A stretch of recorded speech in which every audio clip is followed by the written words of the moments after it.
Hello everyone, welcome back to Joe Talks Politics. I am your host, Joseph Musia. Finally, the President has given a national address since the formation of the Government of National Unity. The name reflects the changed political landscape wherein the ANC is no longer the only game in town. In this episode, I take issue with this name, what it means, and what it is in reality.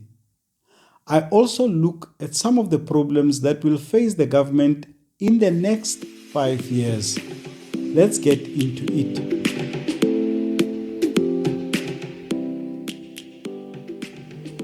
President Cyril Ramaphosa seems to be truly committed to the notion of a government of national unity.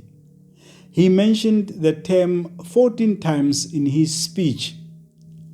Ahead of the elections, when it had become clear that the ANC would fall below the 50% threshold to form a government, I was among those who called for cooperation between it and the DA as the two largest parties to try and rescue the country from 30 years of ANC misrule and to maintain political and economic stability. It turned out that the leaders of the two parties also realized that working together was the only way forward. Then the ANC came up with the term Government of National Unity.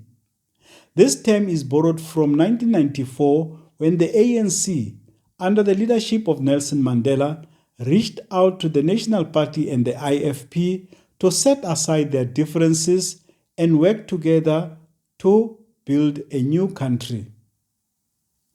The ANC had an outright majority and did not need to do this. In the current circumstances, however, the conditions are different. For the first time, the ANC does not have a majority and it has no chance of governing on its own.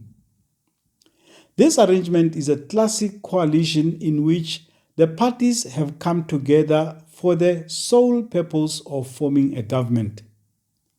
If we were talking about a true GNU, the ANC and other parties that are part of the GNU would be represented in the Western Cape government.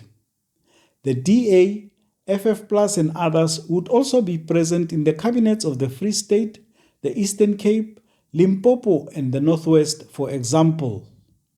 By establishing the Government of National Unity, by preparing, for this national dialogue I've spoken about, we have deliberately set ourselves along the path towards a cooperation nation. That's where we want to go. To behave like weaver birds.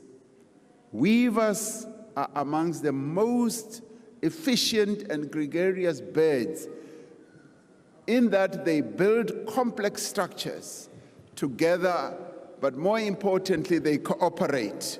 And this is the way we should go. Despite all the challenges, despite our differences, despite all the headwinds that we have faced, as South Africans, we are called upon to remain firmly committed to pursue the path of cooperation, of growth and inclusion.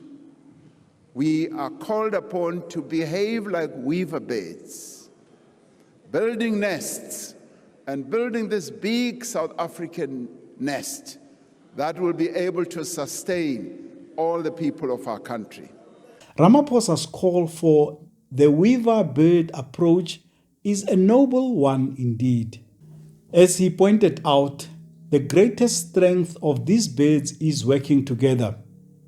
The realization that if a partner fails, we all fail. Its other strength is the ability to learn from its mistakes and to constantly improve. It is not clear from the President's speech that he and the ANC are ready to abandon some of the policies that have landed us in this mess in the first place. Let's take two examples from the speech. The first is the National Health Insurance. As we implement the National Health Insurance, we will focus on strengthening healthcare infrastructure, which many people during the debate and discussions on the NHI have said we should focus on. We will also improve the training of healthcare professionals and use technology to improve healthcare management.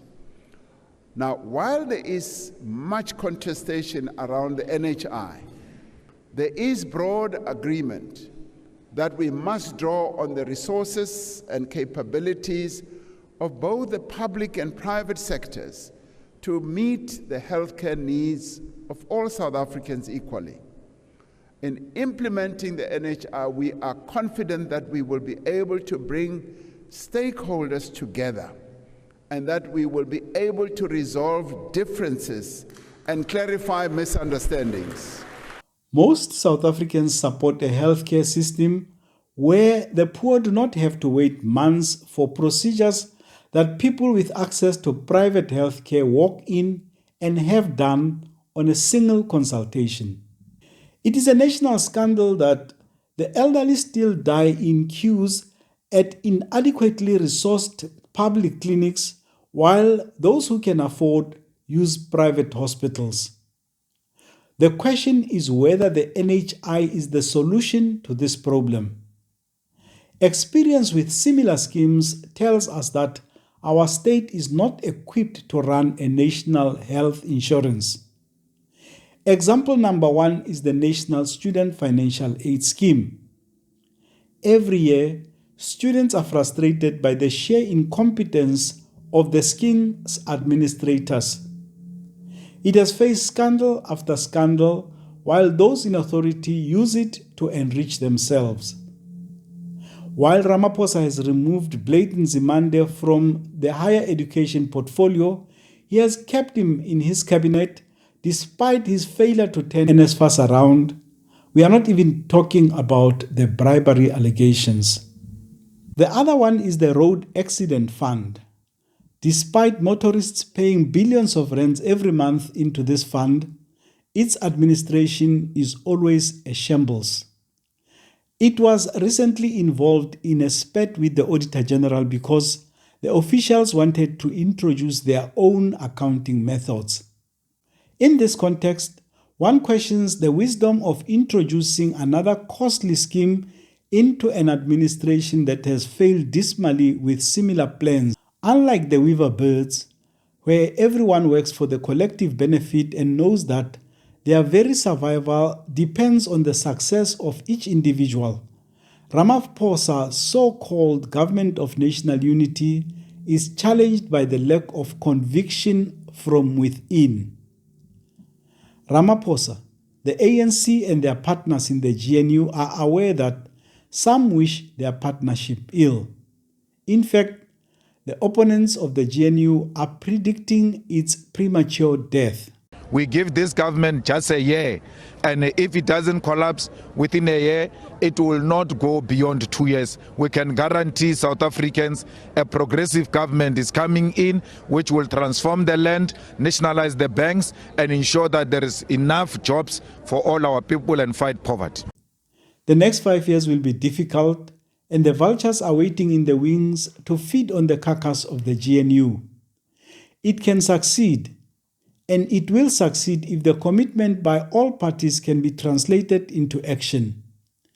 If you enjoyed this episode, please like, share, and subscribe. See you in the next one.